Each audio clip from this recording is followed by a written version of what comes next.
Hello, everybody. Thank you for watching this next episode of How to Scale Your Agency. I'm here with Chris Jenkins with Gotcha, a platform that helps companies scale. Chris, thanks for being on the show. I'd love to hear your take on Gotcha. Hi, Lucas. Thanks for having me. So, Gotcha is a digital agency that resells our services through a distribution channel.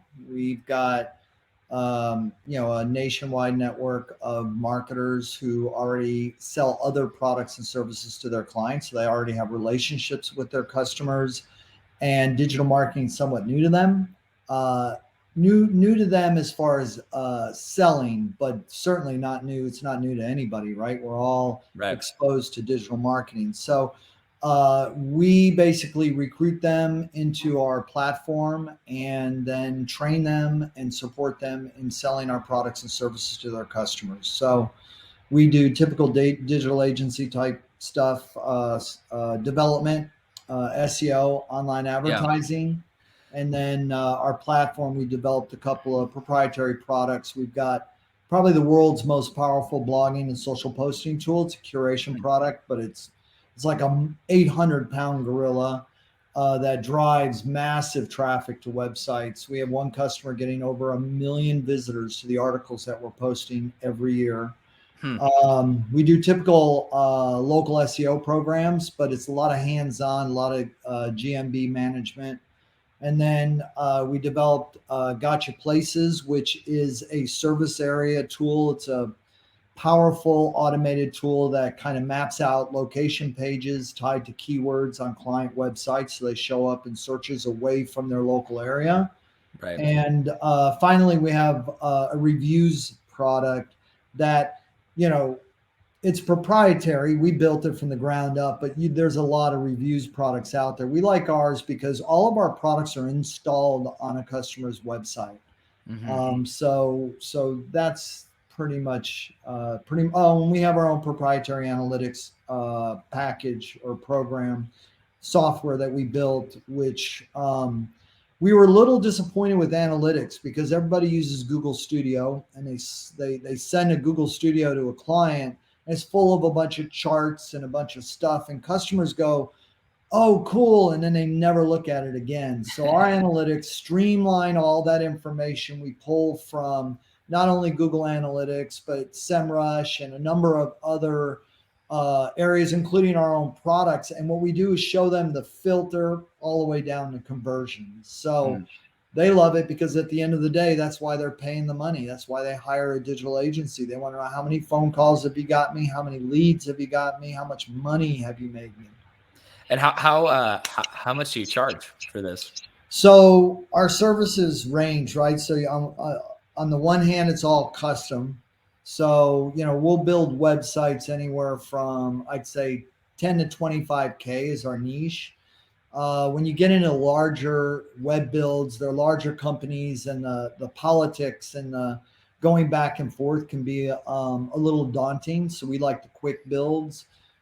Takes us about 4 weeks to build a website. 7, 8 people touch that website on my team. And then our products and services are going to range from 500, from 75 a month all the way up to 500 a month. And then if there's any customization, they can go up from there. And what I'm assuming you guys started off as a marketing agency, correct? And then you went into software. Is that how it worked? Or did Well, you start yeah. with software? So I've always been in sales my whole life. Mm-hmm. The previous company that I worked at, I was VP of sales, working the distribution channel primarily because I came from that channel. So they had a product they wanted me to introduce to that channel. And then it was probably like 2010, digital marketing was like the talk, right? But only 30% of cell phones were smartphones. I mean, so it was still in its infancy. Right. And, we had brought in 3 products to sell through our channel, a QR code dashboard, because I thought QR code, I didn't even understand them, but I thought they were like the next big thing, a Right. mobile website builder and an SMS messaging platform. And I left that company. I took those 3 products with me, and I really knew nothing about digital marketing. So I was reliant. I know everything about sales. So I was selling to the distribution channel. We had several hundred people on the platform, and then I had a problem with my platform partner. I immediately hired a team out of India to help me build and develop a replicated platform. Mm-hmm. We launched it in a couple of weeks, and from that point forward, I was in the development business. I learned really quickly that outsourcing isn't necessarily the best way to build a business. So today, we're in 7 countries, but everybody's full-time employees. I have an HR, full-time HR That's person that awesome. manages everybody. It's a whole different thing, but we do leverage lower cost labor. Like I got people on my team with double masters that speak, 5 languages, and I pay Mhm. them less than $20 an hour. So That's wow.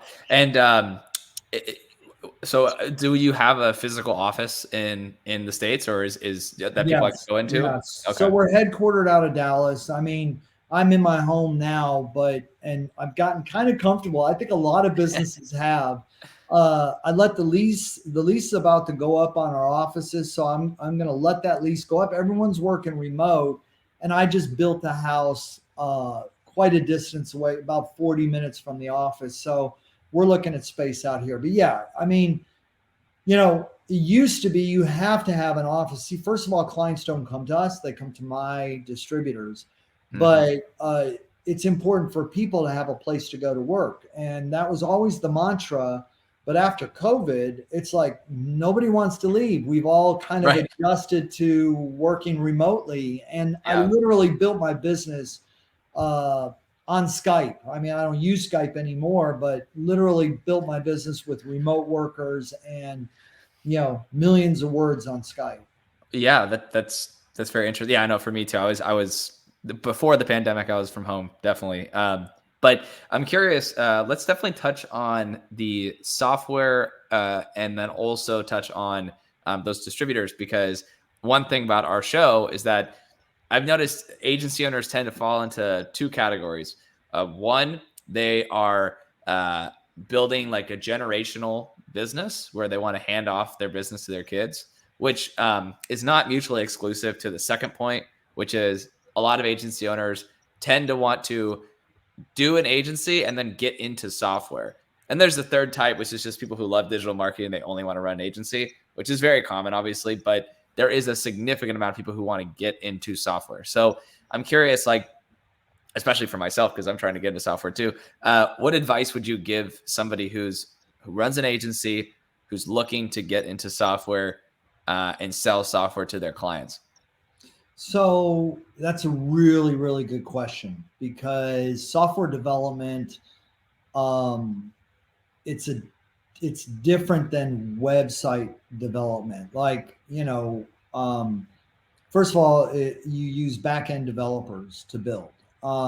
Also, there's a learning curve. You got to, there's software architecture, so you have to be able to map out your vision, your specs, and what it is that you want, um, as much in the beginning of your project as possible. Because what will happen is you start down a road of development, and then you have an idea, and then you have an idea and a feature, an idea and a benefit and a feature and a benefit and a feature, and pretty soon your back end developers kill themselves. So Yeah. not literally, Yeah. but I mean, it Yeah. just becomes a very, very expensive journey to go on.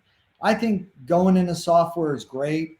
I think there's a lot of people that are building software. So my advice is you've got to be as unique as possible. I mean, you can go to you can go to some of these websites, these marketplaces, and you can buy ready built software, and suddenly you're a software owner and you're in the software business. Yeah. I mean, we own, I don't know, probably dozens and dozens and dozens of those kinds of things. Just because I bought, I in the beginning, if it was shiny and new, I bought it. Really. So I've got like SEO audit tools and all this crap that I thought I was going to repurpose. And when I really got into them, I realized that they're just not unique. So Yeah. building something that's uniquely you, and yours is the ultimate goal. Otherwise, Yeah. you're just another genetic copy. You're just a copy of a copy of a copy, and the Right. market's not dumb.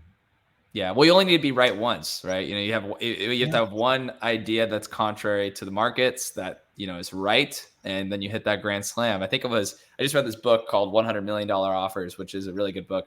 And he talks about this quote from Jeff Bezos, which is a pretty popular one about how, in baseball, if you hit a home run, you get 4 runs. But in business, if you hit a grand slam, right, you actually can hit 1,000 runs because it's just such a massive ROI from just one good decision. So yeah, being different is one way to definitely get that one decision right. But let's talk about, when you talk about things like it's expensive to get, I mean, how much did you have to put into that software to get it off the ground? Yeah. Was it So hundreds of that thousands of dollars or tens of thousands? yeah, millions at this point, but Millions. Wow. Was to yeah, get it off the for sure. ground or just to get it? No, no, no, Okay. no. Over the course of its life, but Right. because it's forever evolving, we're on our third version of the platform, and Nice. tech continues to evolve and change, and your ideas in the marketplace, is always developing. So you have to be adaptable. But literally, we launched our business with no money. I mean, we all do, right? Friends and family. So, a buddy of mine was like, "I got a $20,000 line of credit. I believe in you." And you take that, and then you run out of it real quick, and then you look for the next.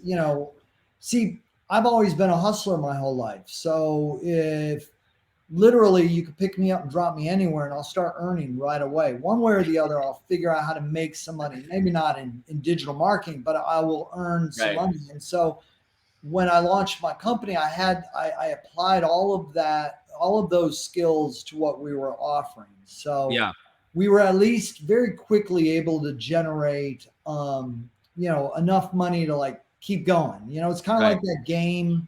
I don't know if you ever played that video arcade game where you're driving a car and you're on a track, and if you can make it around that track on in a certain amount of time, it says extended. And that's what I feel like the 11 years of my company has been. It's like, because you keep pumping money in and growing and expanding, and you got to make it around that track and hit that extended mark where the cash flow comes in and you've got enough juice to keep. Yeah. Yeah, that's super interesting. And so, when you think about your services and your software, sounds like you still do both.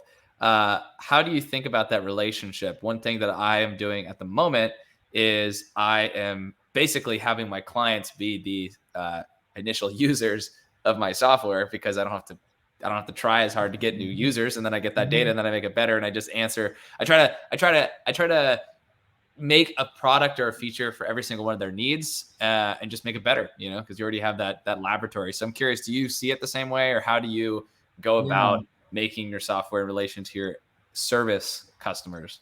that's a really, really good question because um, customers use the platform, which is our software, to manage the products, which is kind of a part of that software.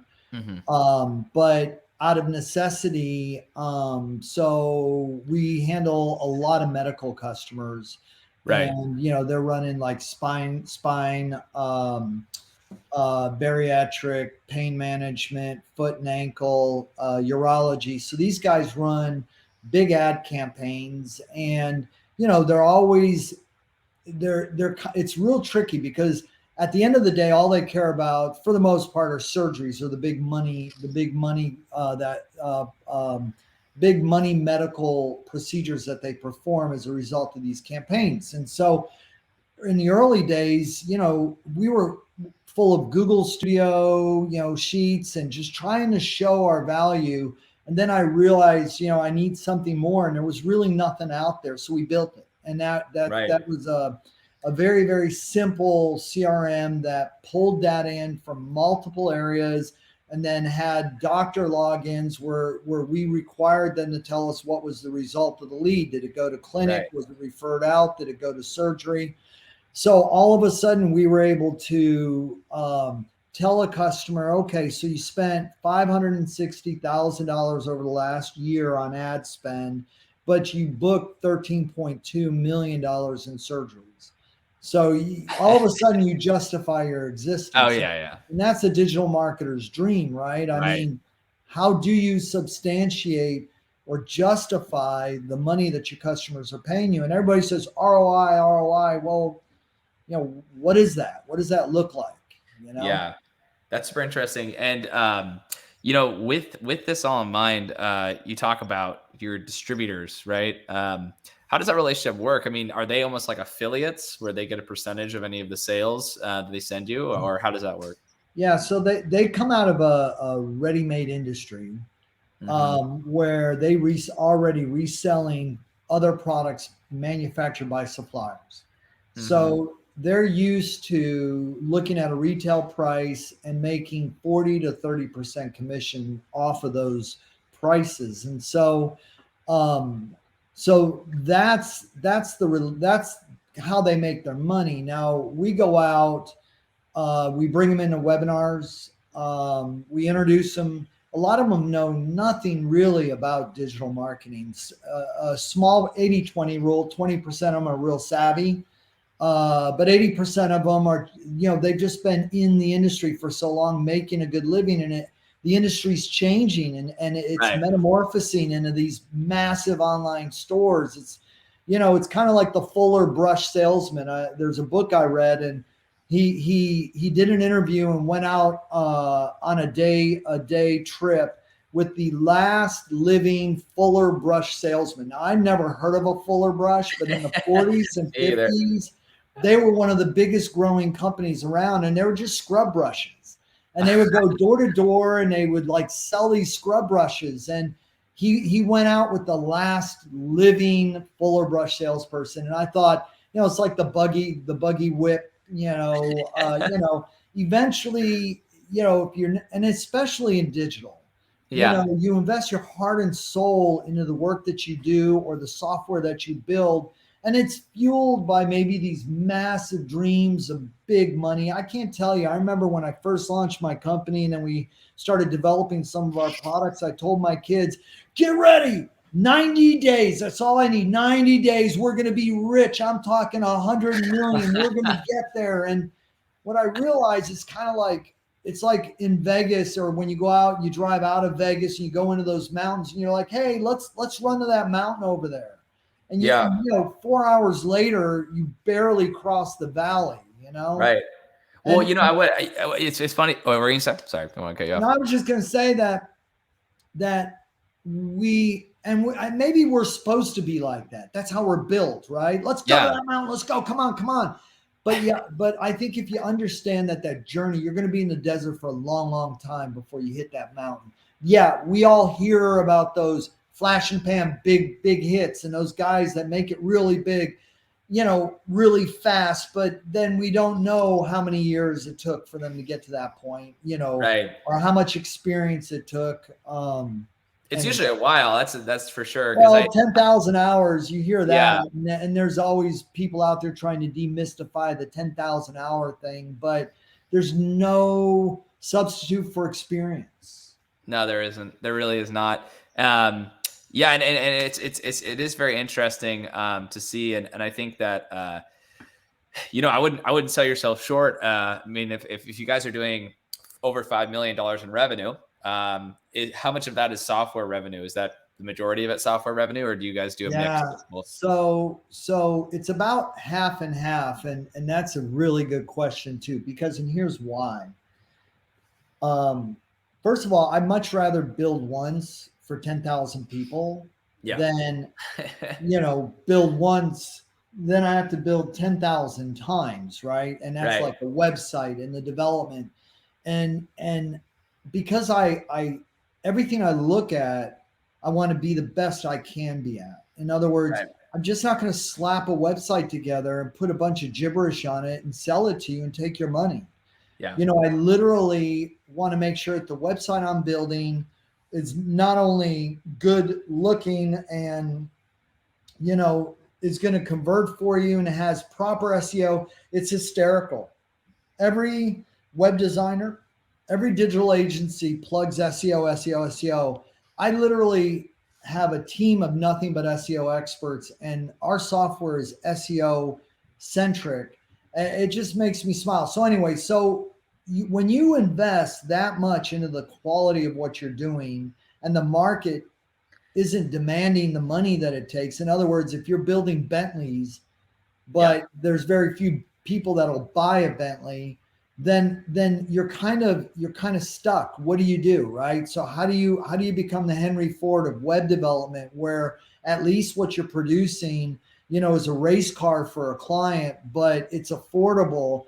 And so all of our custom work has just swallowed up time, Yeah. and therefore revenues as well. I mean, you get stuck and just, so we're working really hard to kind of phase away from custom development, even though I Yeah. love doing it because we really figured it out. I That's mean, we awesome. build really cool, really good, well performing websites. That's amazing, and it's definitely cool to see, like, that artisan craftsmanship. But I would say, one thing I definitely regret. I mean, I'm 3.5 years in the business now, so not as long. But I'm curious, like, is that a regret for you as well? Basically, doing too many things one on one versus one to many. Because I think for myself, now I'm all in on one to many. Like it took me about, I would say, 3 years to fully realize it. Because I'm a salesperson at heart as well. So like, even though I do development and all this stuff, like I built a multi-million-dollar sales team. And I've gotten to the point now where 97% of my sales don't come from me; they come from my sales reps. So I just Yep. just let them sell. But Yep. I didn't realize that, honestly, social media is like doing 1,000 cold calls, right? I mean, you're getting all these people to know who you are, and then they come to you, right? And you're basically selling every single one of them at once. You're building that affiliation. So I am kind of kicking myself a little bit because I didn't have that aha moment earlier.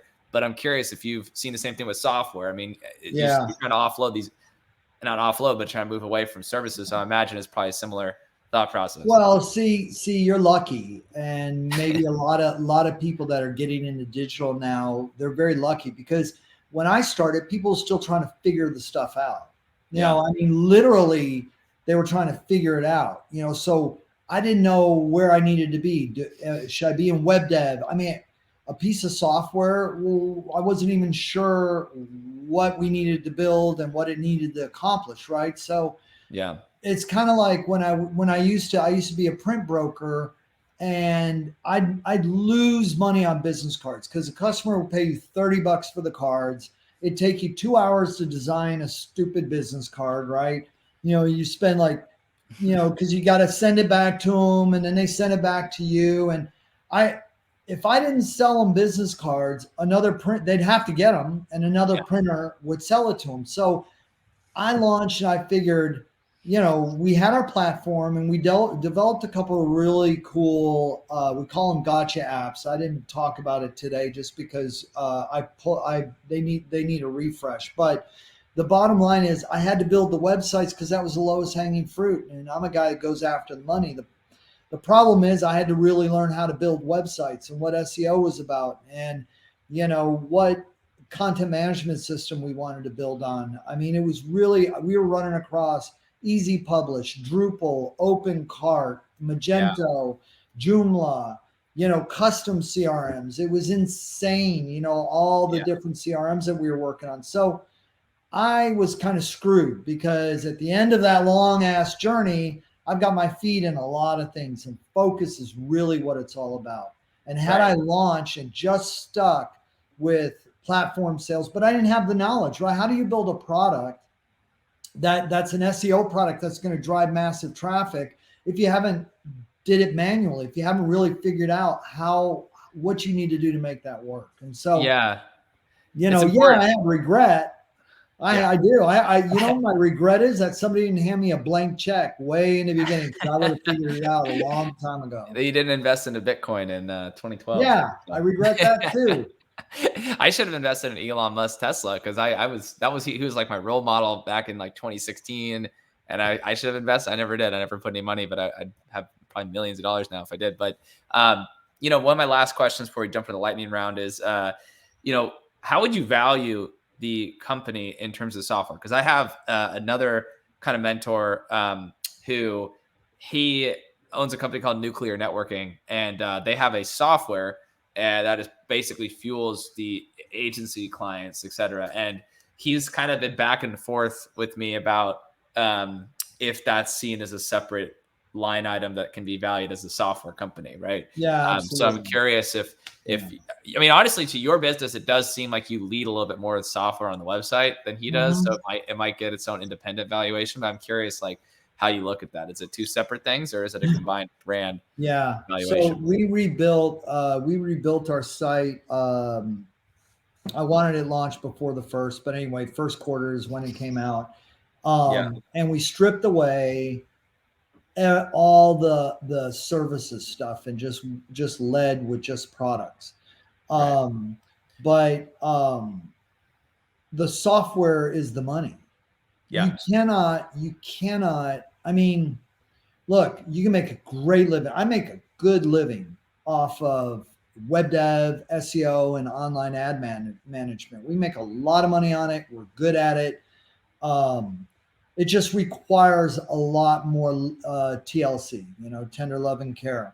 You gotta watch it more. But the more business we bring in that area, the more people you have to. It's like a never-ending reinvestment into the business. Software, I mean, you can build genius with a very, very small team and Right. scale that up. And so the value of a software platform, it could be as high as a factor of 12. It can even be higher. I mean, I pay attention to a lot of that stuff, whereas services might be a factor of 2.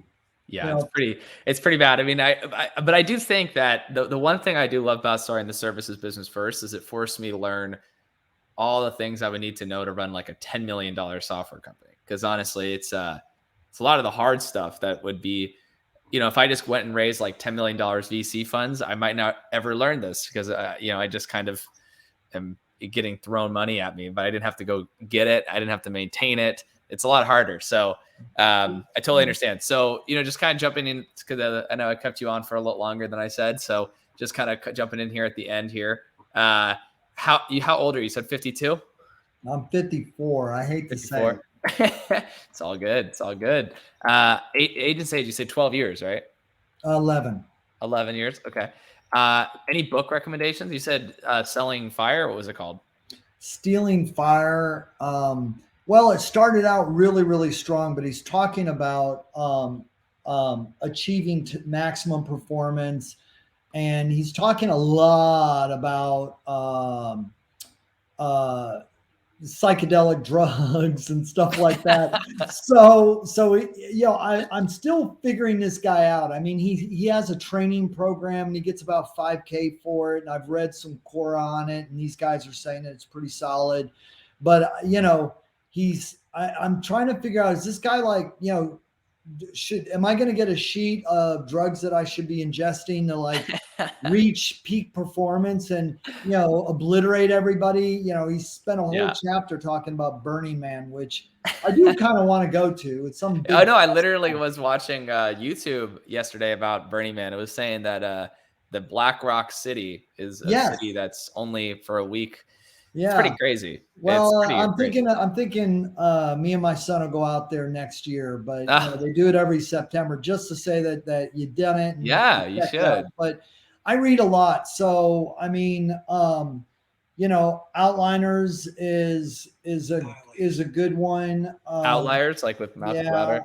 Yeah. Let me see what I got in my library, because I have very short memory. So Influence was really good. Influence, Psychology of Persuasion. Robert Cialdini, right? Pitch Anything. That's is great. There's a book called Lying, Sam Harris. It's a really short book about lying. And I'm a real truthful, honest person. I haven't always been that way, but I am. And this book made me even think even more. Like, if a kid knocked on your door and said a killer's after him, and you let him in, and then there's a knock on your door and it's the killer, and he asks you, is that kid in there? Do you lie? And I mean, he literally, I'm like laughing when I read that book. So that's a fun book. and Never Split the Difference is Oh an yeah. unbelievable book. I And actually met that then guy. Never split. Chris Voss. really, yeah, Yeah. he sounds like a really, really, really cool dude. And then anything by Jordan Peterson is good, but one of Mm. my all-time favorite, and anything by Robert Greene. I mean, Mm. the laws of human nature. Uh, Yeah. but Daniel Kahneman, Thinking Oh Fast and Slow, yeah. That's and a I good like one. that better than Nudge. But Yeah. that was a hard read. It wasn't It it was is a pretty hard tough. read, I man. actually, I admit I actually didn't get through the whole book, but I felt like I got a lot of information that I needed after the first half. But it was a good book because it definitely is one of those books that I didn't even need to. Just the idea was so powerful that I didn't even necessarily need to read the whole thing to understand Yeah, it. yeah, Like yeah. the idea was so good that yeah. So I've definitely read that one. But and then what's Well, the end goal of the agency? Do you want to sell it? Do you want to harvest like generational thing, well, hand it I'm off? really open. Obviously, our goal is to get 10,000 business subscribers and sell the company for 100 million. But Mm, at the end of the day, if money's coming in and all is well, I mean, a lot of our products will work internationally in multiple languages. So, who knows? My immediate goal is constantly tweaking the processes and our systems. And one thing I just wanted to say, look, entrepreneurs were fueled by money, right? We lead with that. But honestly, we want that feeling of being successful, of doing something from nothing and being noticed for that, right? But I do a lot of like soul searching life, type stuff. It's really important to know why we're doing what we're doing and to do it responsibly, right? right. Because ultimately cutting corners or, you know, grabbing money just because it's easy to grab from somebody who doesn't really understand what it is that we're trying to sell them ultimately isn't gonna get you there. And so I do a lot of that kind of levels of life soul searching type thing. Right. That's gonna be the name of my book, by the way. That I love that. And if somebody were to hand you, last question, if someone were to hand you a check to just sell everything, how big would that check need to be? Do you think in order to Yeah, actually it's walk away? unfortunate. That's a good question because it's not where I want to be. But um, if somebody were to hand me, I don't know, 30 million, I'd have to seriously consider it. So 6x revenue, basically. Yeah. Yeah. All right. Well, thank you so much, Chris, for being on the show. It's been really good having you. I have to say, it's definitely been one of my favorite interviews, especially because I think so many agency owners are trying to get into software, but so few have actually successfully executed it. So, thank you for being on here. Is there anything the audience can do to help you out, or is there anything that people should hit you up about? No, well, I'm around if there's anything I can do to help anybody, but I'm always learning, man. I learned from you today. So thank you for that. We're all students, man. It's like Tony Robbins used to say, he'd be in a seminar and it'd be the most boring seminar on the planet. He's like never ever been in such a boring seminar. People are leaving, they're so bored. But he would sit there and watch this guy and he'd be like, fascinating. This guy's so boring. And he would like turn it into a bit of a study. Now I'm Yeah. not so sure that if it, I'm not so sure that I have that kind of staying power, but Yeah. I always look for the lesson in everything. You That's know, amazing. That's amazing. Well, hopefully we can get you back on the show sometime in the future. But thank you, Chris. And all right, Chris with Gotcha. He's got a great software company. Definitely check it out. Thank you for listening to the show, guys. all right. Bye, Lucas. Bye.